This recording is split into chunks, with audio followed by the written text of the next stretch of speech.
Hi hello ನಮಸ್ತೆ welcome back to ಮಮ್ಮ ಸವಿರುಚಿ YouTube channel. ಇವತ್ತು ನಾವು ಬಾಳೆ ಎಲೆಯ ಮಸಾಲೆ ಕಡುಬನ್ನ ಮಾಡ್ತಾ ಇದ್ದೀವಿ.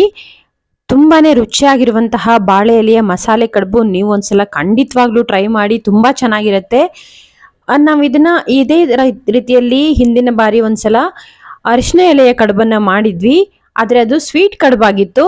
ಇವತ್ತು ನಾವು ಮಸಾಲೆ ಕಡುಬನ್ನ ಮಾಡಿದೀವಿ. ತುಂಬಾನೇ ಟೇಸ್ಟ್ ಇದೆ. ಬೆಳಗಿನ ತಿಂಡಿಗಂತೂ ತುಂಬಾ ಚೆನ್ನಾಗಿರುತ್ತೆ, ಅಥವಾ ನೀವು ಸ್ನಾಕ್ಸ್ಗೂ ಕೂಡ ತಿನ್ಬಹುದು. ಹಾಗಿದ್ರೆ ಹೇಗ್ ಮಾಡೋದು ಅಂತ ಡೀಟೇಲ್ ಆಗಿ ನೋಡೋಣ. ಅಷ್ಟರಲ್ಲಿ ಯಾರೆಲ್ಲ ನನ್ನ ಚಾನೆಲ್ನ ಇನ್ನ ಸಬ್ಸ್ಕ್ರೈಬ್ ಮಾಡ್ಕೊಂಡಿಲ್ಲ ದಯವಿಟ್ಟು ಸಬ್ಸ್ಕ್ರೈಬ್ ಮಾಡ್ಕೊಳ್ಳಿ, ಹಾಗೇನೆ ವಿಡಿಯೋಗೆ ಒಂದು ಲೈಕ್ ಕೊಡಿ ಅಂತ ಹೇಳ್ತಾ ವಿಡಿಯೋನ ಸ್ಟಾರ್ಟ್ ಮಾಡೋಣ. ಫಸ್ಟ್ ನಾನಿಲ್ಲಿ 2 ಕಪ್ ರೈಸನ್ನ ತಗೊಂಡಿದ್ದೀನಿ. ಅಕ್ಕಿನ ಚೆನ್ನಾಗಿ ತೊಳೆದ್ಬಿಟ್ಟು ಒಣಗಿಸಿ ಇಟ್ಕೊಂಡಿದ್ದೀನಿ. ಒಂದು 4ರಿಂದ 5 ಅವರ್ ಒಣಗಿಸ್ಕೊಂಡ್ರೆ ಸಾಕಾಗುತ್ತೆ. ನೀಟಾಗಿ ತೊಳೆದ್ಬಿಟ್ಟು ಗಾಳಿಲೆ ಹರಗಿ ಇಟ್ಕೊಂಡ್ರು ಪರವಾಗಿಲ್ಲ, ಹಾಗೇನೆ ಬಿಸಿಲಿಗೆ ಹಾಕಿ 1 ಅವರ್ ಒಣಗಿಸ್ಕೊಂಡ್ರು ಪರವಾಗಿಲ್ಲ. ಆಮೇಲೆ ಇದನ್ನ ಮಿಕ್ಸಿಗೆ ಹಾಕ್ಬಿಟ್ಟು ನುಣ್ಣಗೆ ರುಬ್ಕೊಳ್ಬೇಕು. ತರಿತರಿ ಆಗಿರೋದೇನು ಬೇಡ, ನುಣ್ಣಗೆ ರುಬ್ಕೊಳ್ಳೋಣ.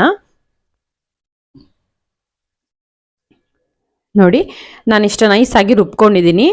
ಆದಷ್ಟು ನುಣ್ಣಗೆ ರುಬ್ಕೊಳ್ಳಿ, ಚೆನ್ನಾಗಿರುತ್ತೆ.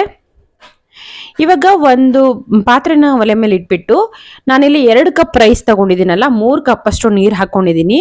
ಸ್ವಲ್ಪ ರುಚಿಗೆ ತಕ್ಕಷ್ಟು ಉಪ್ಪನ್ನ ಹಾಕೊಂಡು ಆಮೇಲೆ ನೀರು ಚೆನ್ನಾಗಿ ಕುದ್ದ ಮೇಲೆ ಅದಕ್ಕೆ ಹಿಟ್ಟನ್ನ ಸೇರಿಸಿ 1 ನಿಮಿಷ ಹಾಗೇನೆ ಬಿಟ್ಬಿಡಿ. ಇವಾಗೇನು ಹುಟ್ಟು ಹಾಕೋದು ಬೇಡ, ಹಾಗೇನೆ ಒಂದ್ಸಲ ಈ ರೀತಿ ಹರಗ್ಬಿಟ್ಟು ಹಾಗೇನೆ ಬಿಟ್ಬಿಡಿ. ಮಿಕ್ಸ್ ಮಾಡೋದೇನು ಬೇಡ. ಇವಾಗ 1 ನಿಮಿಷ ಹಾಗೇನೆ ಚೆನ್ನಾಗಿ ಕುದಿಲಿ. ಸಣ್ಣ ಊರಿನಲ್ಲಿ ಇಟ್ಟು ಕುದಿಯೋದಕ್ಕೆ ಬಿಡಿ. 1 ನಿಮಿಷ ಆದ್ಮೇಲೆ ಈ ರೀತಿ ನೀರೆಲ್ಲ ಒಂಚೂರು ಮೇಲೆ ಬಂದಿರುತ್ತಲ್ಲ, ಆವಾಗ ಈ ರೀತಿ ನೀಟಾಗಿ ತಿರುಗಿಸ್ಬಿಡಿ. ಯಾವುದೇ ರೀತಿ ಗಂಟಾಗೋದಿಲ್ಲ, ಏನಿಲ್ಲ. ಹಿಟ್ಟು ಕೂಡ ತುಂಬಾ ಚೆನ್ನಾಗಿ ಬೇಯುತ್ತೆ. ನೀವೇನಾದ್ರೂ ಅಕ್ಕಿ ತೊಳೆದಿಲ್ಲ ಹಾಗೇನೆ ಡೈರೆಕ್ಟ್ ಆಗಿ ಅಕ್ಕಿ ಹಿಟ್ಟನ್ನ ಮಾಡ್ತಾ ಇದ್ದೀನಿ ಅಂತಂದ್ರೆ ಇನ್ನೊಂದು ಸ್ವಲ್ಪ ನೀರು ಜಾಸ್ತಿ ಬೇಕಾಗ್ಬೋದು. ತೊಳೆದಿರೋ ಅಕ್ಕಿಗೆ ಅಷ್ಟು ನೀರು ಜಾಸ್ತಿ ಬೇಕಾಗೋದಿಲ್ಲ. ಹಾಗಾಗಿ ನಾನು 2 ಕಪ್ ಅಕ್ಕಿಗೆ 3 ಕಪ್ ಅಷ್ಟು ನೀರನ್ನು ಹಾಕಿದ್ದೀನಿ. ನೋಡಿ, ಇವಾಗ ಚೆನ್ನಾಗಿ ಬೇಯ್ತಾ ಇದೆ. ಈ ಹದಕ್ಕೆ ಇದ್ರೆ ಸಾಕಾಗತ್ತೆ. ನೀವು ಮುಟ್ಟಿ ನೋಡಿದ್ರೆ ಗೊತ್ತಾಗುತ್ತೆ ನಿಮಗೆ ಹಿಟ್ಟು ಚೆನ್ನಾಗಿ ಬೆಂದಿರುತ್ತೋ ಇಲ್ವೋ ಅಂತ. ಇವಾಗ ಸ್ಟವ್ ಆಫ್ ಮಾಡಿ ಹಾಗೆ ತಣ್ಣಗಾಗೋದಕ್ಕೆ ಬಿಡೋಣ. ಇವಾಗ ಮಸಾಲೆಗೆ ಅಂತಂದ್ರೆ ಪಲ್ಯ ಮಾಡೋದಕ್ಕೆ ನಾನಿಲ್ಲಿ ಒಂದು ಕ್ಯಾರೆಟ್ ದೊಡ್ಡ ಸೈಜ್ದು, ಒಂದು ಸ್ವಲ್ಪ ಬೀನ್ಸು, ಹಾಗೇನೆ ದೊಡ್ಡ ಸೈಜ್ ಒಂದು ಕ್ಯಾಪ್ಸಿಕಮ್ಮು, 2 ಮೀಡಿಯಂ ಸೈಜ್ದು ಈರುಳ್ಳಿ, ಹಾಗೇನೆ ಹಸಿ ಬಟಾಣಿನ ತಗೊಂಡಿದ್ದೀನಿ. ಆದಷ್ಟು ಹಸಿ ಬಟಾಣಿನೇ ತಗೊಳ್ಳಿ. ಸ್ವಲ್ಪ ಕೊತ್ತಂಬರಿ ಸೊಪ್ಪು, ಇಷ್ಟನ್ನು ತಗೊಂಡಿದ್ದೀನಿ. ಕಟ್ ಮಾಡಿ ಇಟ್ಕೊಂಡಿದ್ದೀನಿ. ಇವಾಗ ಒಂದು ಬಾಣಲಿನ ಒಲೆ ಮೇಲೆ ಇಟ್ಬಿಟ್ಟು ಅದಕ್ಕೊಂದು 4ರಿಂದ 5 ಸ್ಪೂನ್ ಅಷ್ಟು ಎಣ್ಣೆನ ಹಾಕೊಂಡು ಈರುಳ್ಳಿನ ಫಸ್ಟ್ ಹಾಕೊಳ್ತಾ ಇದ್ದೀನಿ. ಈರುಳ್ಳಿನ ಹಾಕೊಂಡು ಸ್ವಲ್ಪ ಕೆಂಪಾಗೋವರೆಗೂ ಬಾಡಿಸ್ಕೊಳ್ಳಿ.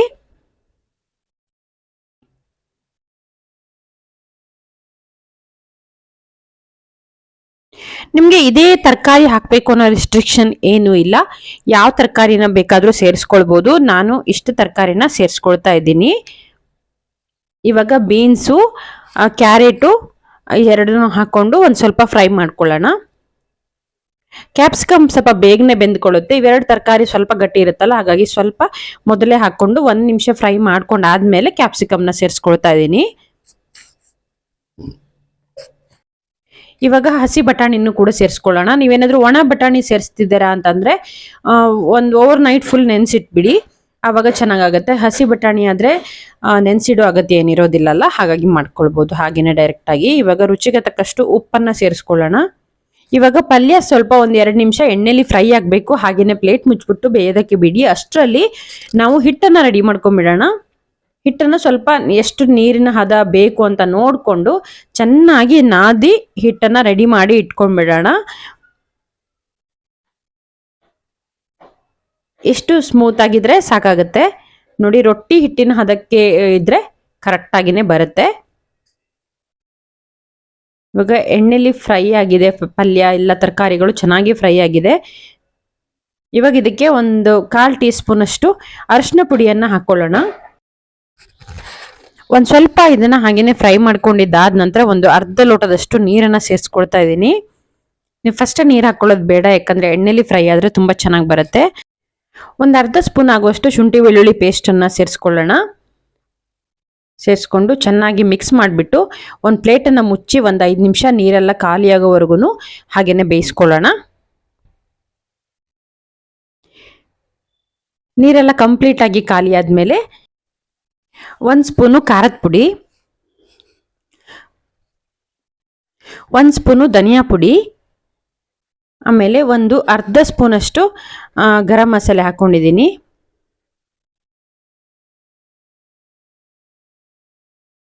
ಇನ್ನೇನು ಮಸಾಲೆ ಇದ್ರ ಅಗತ್ಯ ಇರೋದಿಲ್ಲ. ಬೇಕು ಅಂತಂದರೆ ಸಬ್ಜಿ ಮಸಾಲೆ ಬೇಕಾದರೆ ಸೇರಿಸ್ಕೊಳ್ಬೋದು ಅಥವಾ ಚಾಟ್ ಮಸಾಲೆ ಸೇರಿಸ್ಕೊಳ್ಬೋದು. ಇವಾಗ ಸ್ವಲ್ಪ ಕೊತ್ತಂಬರಿ ಸೊಪ್ಪನ್ನು ಹಾಕಿಬಿಟ್ಟು ಮಿಕ್ಸ್ ಮಾಡ್ಕೋತಾ ಇದ್ದೀನಿ. 1-2 ಸ್ಪೂನಷ್ಟು ಕೊಬ್ಬರಿನ ಹಾಕ್ಕೊಳ್ಳಿ, ತೆಂಗಿನಕಾಯಿ ತುರಿನ ಹಾಕ್ಕೊಳ್ಳಿ. ಇಷ್ಟನ್ನು ಹಾಕ್ಬಿಟ್ಟು ಚೆನ್ನಾಗಿ ಒಂದ್ಸಲ ಮಿಕ್ಸ್ ಮಾಡಿಕೊಂಡ್ರೆ ಆಲ್ಮೋಸ್ಟ್ ಪಲ್ಯ ರೆಡಿ ಆಯಿತು. ಇವಾಗ ಫೈನಲ್ ಆಗಿ ಇನ್ನೊಂದು ಸ್ವಲ್ಪ ಕೊತ್ತಂಬರಿ ಸೊಪ್ಪನ್ನು ಹಾಕ್ಕೊಂಡು ಪಲ್ಯನ ಹಾಗೇನೆ ಸ್ವಲ್ಪ ತಣ್ಣಗಾಗೋದಕ್ಕೆ ಬಿಡಿ.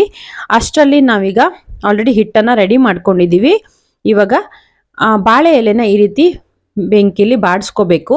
ಈ ರೀತಿ ಪೀಸ್ಗಳು ಸಾಕಾಗುತ್ತೆ, ಚಿಕ್ಕ ಚಿಕ್ಕ ಪೀಸ್ಗಳು. ನೋಡಿ, ಹಿಟ್ಟನ್ನು ರೆಡಿ ಮಾಡ್ಕೊಂಡಿದ್ವಲ್ಲ, ಈ ರೀತಿ ಪುಟ್ ಪುಟ್ ಉಂಡೆಗಳನ್ನಾಗಿ ಮಾಡಿಟ್ಕೊಂಡು ಬಾಳೆ ಮೇಲೆ ನಾನು ತೋರಿಸೋ ರೀತಿಯಲ್ಲಿ ಲಟ್ಸ್ಕೋಬೇಕು. ಈ ರೀತಿ ತಟ್ಕೋಬೇಕು. ಪೂರಿ ಅಷ್ಟು ಅಗಲ ಇದ್ರೆ ಸಾಕಾಗುತ್ತೆ, ತುಂಬ ದಪ್ಪ ಇರೋದು ಬೇಡ, ಯಾಕಂದರೆ ತಿನ್ನುವಾಗ ಒಂಥರ ಹಿಟ್ಟಿಟ್ಟೆ ಸಿಕ್ದಂಗೆ ಆಗುತ್ತೆ. ಇಷ್ಟು ತೆಳ್ಳಗಿದ್ರೆ ಚೆನ್ನಾಗಿರುತ್ತೆ. ಇವಾಗ ನಾವು ರೆಡಿ ಮಾಡ್ಕೊಂಡಿರೋಂತಹ ಪಲ್ಯನ ಇದರೊಳಗೆ ಸೇರಿಸ್ಬಿಟ್ಟು ಈ ರೀತಿ ಫೋಲ್ಡ್ ಮಾಡ್ಕೋಬೇಕು. ಈ ರೀತಿ ನೀಟಾಗಿ ಕೈಗೊಂದು ಸ್ವಲ್ಪ ನೀರು ತಾಗಿಸ್ಕೊಳ್ತಾ ಫೋಲ್ಡ್ ಮಾಡ್ಕೊಂಡ್ರೆ ನೀಟಾಗಿ ಅಂಟ್ಕೊಂಡ್ಬಿಡುತ್ತೆ. ಈ ರೀತಿ ಕರ್ಜಿಕಾಯಿ ಶೇಪಲ್ಲಿ ಮಾಡ್ಕೋಬೇಕು. ಮಾಡಿಕೊಂಡು ಇದೇ ಎಲೆನಲ್ಲಿನೇ, ಬಾಳೆ ಎಲೆನಲ್ಲಿನೇ ಮಡ್ಚಬೇಕು ನೀಟಾಗಿ. ನಾವು ಹಬೆಲ್ ಬೇಯಿಸೋದ್ರಿಂದ ತುಂಬ ಇದನ್ನ ಕವರ್ ಮಾಡಬೇಕು ಅನ್ನೋ ಅಗತ್ಯ ಏನಿರೋದಿಲ್ಲ. ಇಷ್ಟು ಮಾಡಿದರೆ ಸಾಕಾಗುತ್ತೆ. ಇದೇ ರೀತಿ ಇನ್ನೊಂದು ಹಾಕಿ ತೋರಿಸ್ತೀನಿ.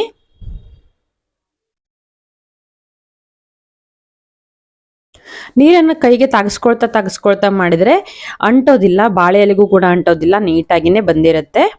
ನೋಡಿ, ಈ ರೀತಿ ಫೋಲ್ಡ್ ಮಾಡ್ಕೋಬೇಕು. ನಾನಿವಾಗ ಇಷ್ಟರಲ್ಲಿ ಒಂದು ಇಡ್ಲಿ ಪಾತ್ರೆನ ಒಲೆ ಮೇಲೆ ಇಟ್ಬಿಟ್ಟು ಸ್ವಲ್ಪ ನೀರನ್ನು ಹಾಕಿ ಕಾಯ್ಲಿಕ್ಕಿಟ್ಟಿದ್ದೆ. ಕಾದ್ಮೇಲೆ ಈ ರೀತಿ ಬಾಳೆಲ್ಲಿ ಮಾಡ್ಕೊಂಡಿದ್ವಲ್ಲ ಕಡುಬನ್ನು ಎಲ್ಲಾನು ಈ ರೀತಿ ಜೋಡಿಸ್ಬಿಟ್ಟು ಕುಕ್ಕರ್ ಲಿಡ್ಡನ್ನು ಕ್ಲೋಸ್ ಮಾಡಿ ಒಂದು ಲೋಟನ ಮುಚ್ಚಿಬಿಟ್ಟು ಒಂದು ಅರ್ಧ ಗಂಟೆ ಬೇಯಿಸ್ಕೊಂಡಿದ್ದೀನಿ. ಹಿಟ್ಟು ಮತ್ತು ಪಲ್ಯ ಎಲ್ಲ ಬೆಂದಿರೋದ್ರಿಂದ ನಮಗೆ ತುಂಬ ಟೈಮ್ ಬೇಯಿಸ್ಬೇಕು ಅನ್ನೋ ಅಗತ್ಯ ಇರೋದಿಲ್ಲ. ಹಾಗಾಗಿ ಒಂದು ಅರ್ಧ ಗಂಟೆ ಬೆಂದರೆ ಸಾಕಾಗುತ್ತೆ. ನೋಡಿ, ಇವಾಗ ಒಂದು ಅರ್ಧ ಗಂಟೆ ಆದಮೇಲೆ ತೋರಿಸ್ತಾ ಇದ್ದೀನಿ. ನೋಡಿ, ಈ ರೀತಿ ನೀಟಾಗಿ ಬೆಂದಿರುತ್ತೆ. ತುಂಬ ಚೆನ್ನಾಗಿ ಕೂಡ ಬೆಂದಿರುತ್ತೆ. ಒಳಗಡೆ ಮಸಾಲೆ ಎಲ್ಲ ಕೂಡ ತುಂಬ ಚೆನ್ನಾಗಿ ಹಿಡಿದಿರುತ್ತೆ. ನೀವು ನೋಡ್ತಾ ಇದ್ದೀರಲ್ಲ ಎಷ್ಟು ಈಸಿಯಾಗಿ ಮಾಡ್ಕೊಳ್ಬೋದು ಅಂತ. ಬೆಳಗಿನ ತಿಂಡಿಗೆ ಅಥವಾ ನೀವು ಸಂಜೆ ಟೈಮು ಸ್ನ್ಯಾಕ್ಸ್ಗೆ ಈ ಥರ ಕೂಡ ಮಾಡ್ಕೊಳ್ಬೋದು. ತುಂಬಾ ಈಸಿಯಾಗಿ ಮಾಡ್ಕೊಳ್ಬೋದು. ನೀವು ಇದಕ್ಕೆ ಹಾಕುವಂತಹ ಪಲ್ಯ ಇದೆಯಲ್ಲ, ಮಸಾಲೆ, ಯಾವುದೇ ರೀತಿ ತರಕಾರಿ ಕೂಡ ಸೇರಿಸ್ಕೊಳ್ಬೋದು. ನಿಮಗೆ ಇಷ್ಟ ಇರುವಂಥ ಯಾವುದೇ ತರಕಾರಿನ ಕೂಡ ಸೇರಿಸ್ಕೊಳ್ಬೋದು. ಒಂದು ಕಡುಬನ್ನ ಓಪನ್ ಮಾಡಿ ತೋರಿಸ್ತೀನಿ ನೋಡಿ. ತುಂಬಾ ಚೆನ್ನಾಗಿ ಬರುತ್ತೆ. ನೀವು ಪಲ್ಯನ ಎಷ್ಟು ಟೇಸ್ಟಾಗಿ ಮಾಡ್ಕೊತೀರೋ ಅಷ್ಟು ಟೇಸ್ಟಾಗಿ ಕಡುಬು ಬರುತ್ತೆ. ಅಕ್ಕಿ ಹಿಟ್ಟಲ್ಲಿ ಮಾಡಿರೋದ್ರಿಂದ ಆರೋಗ್ಯಕ್ಕೂ ಕೂಡ ತುಂಬಾ ಒಳ್ಳೆಯದು. ನೀವು ಇದೇ ಕಡುಬನ್ನು ಅರಿಶಿನ ಎಲೆಯಲ್ಲಿ ಕೂಡ ಮಾಡ್ಕೊಳ್ಬೋದು, ತುಂಬ ಚೆನ್ನಾಗಿರುತ್ತೆ. ಹಾಗಿದ್ರೆ ಇವತ್ತಿನ ವಿಡಿಯೋ ನಿಮಗೆ ಇಷ್ಟ ಆಯಿತು ಅನ್ಕೋತೀನಿ. ನೀವು ಒಂದ್ಸಲ ಟ್ರೈ ಮಾಡಿ ನೋಡಿ ಹೇಗೆ ಬಂತು ಅಂತ ನನಗೆ ಕಮೆಂಟಲ್ಲಿ ತಿಳಿಸಿ. ಇವತ್ತಿನ ವಿಡಿಯೋ ನಿಮಗೆ ಇಷ್ಟ ಆದರೆ ಒಂದು ಲೈಕ್ ಕೊಡಿ, ಫ್ರೆಂಡ್ಸು ಫ್ಯಾಮಿಲಿಯೊಂದಿಗೆ ಶೇರ್ ಮಾಡಿ. ಹಾಗೆಯೇ ನನ್ನ ಚಾನಲನ್ನು ಯಾರೆಲ್ಲ ಸಬ್ಸ್ಕ್ರೈಬ್ ಮಾಡ್ಕೊಂಡಿಲ್ಲ ದಯವಿಟ್ಟು ಸಬ್ಸ್ಕ್ರೈಬ್ ಮಾಡ್ಕೊಳ್ಳಿ. ಒಂದೊಳ್ಳೆ ರೆಸಿಪಿಯೊಂದಿಗೆ ಮತ್ತೆ ಬರ್ತೀನಿ. Thank you for watching. Have a nice day.